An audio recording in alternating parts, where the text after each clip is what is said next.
രാവിലെ ഒരു 10 മിനിറ്റ് കൊണ്ട് അരിപ്പൊടി കലക്കിയിട്ട് കറിയൊന്നുമില്ലാതെ കഴിക്കാൻ പറ്റുന്ന ഒരു ദോശയുടെ റെസിപ്പി നോക്കാം. അതിനായിട്ട് ഒരു കഷ്ണം ഇഞ്ചി, 3 പച്ചമുളക്, ഇതുപോലെ ഒരു പിടി മല്ലിയില നന്നായിട്ടൊന്ന് അരച്ചെടുക്കാം.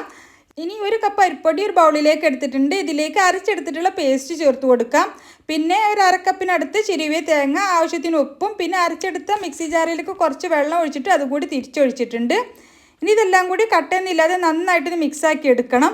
നമുക്ക് നീർദോശയുടെ ഒരു ബാറ്ററാണ് വേണ്ടത്. അപ്പോൾ അതിനനുസരിച്ചിട്ട് വെള്ളം ഒഴിച്ചിട്ട് ലൂസാക്കി എടുക്കണം. ഒരു 1.5 കപ്പ് വെള്ളമൊക്കെ വീണ്ടും വേണ്ടി വരും.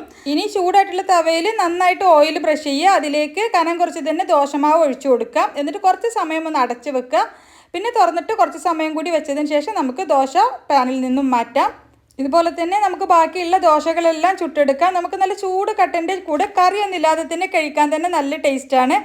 അപ്പോൾ കറി ഉണ്ടാക്കാൻ സമയമില്ലാത്ത ദിവസങ്ങളിലോ അല്ലെങ്കിൽ നല്ല മടി പിടിച്ചിരിക്കുന്ന ദിവസങ്ങളിലൊക്കെ കറിയൊന്നുമില്ലാതെ കഴിക്കാൻ പറ്റിയിട്ടുള്ള ഒരു ഗ്രീൻ നീർദോശയാണ്. ട്രൈ ചെയ്ത് നോക്കുക. റെസിപ്പി ഇഷ്ടമായെങ്കിൽ ലൈക്ക് ചെയ്യാൻ മറക്കരുത്.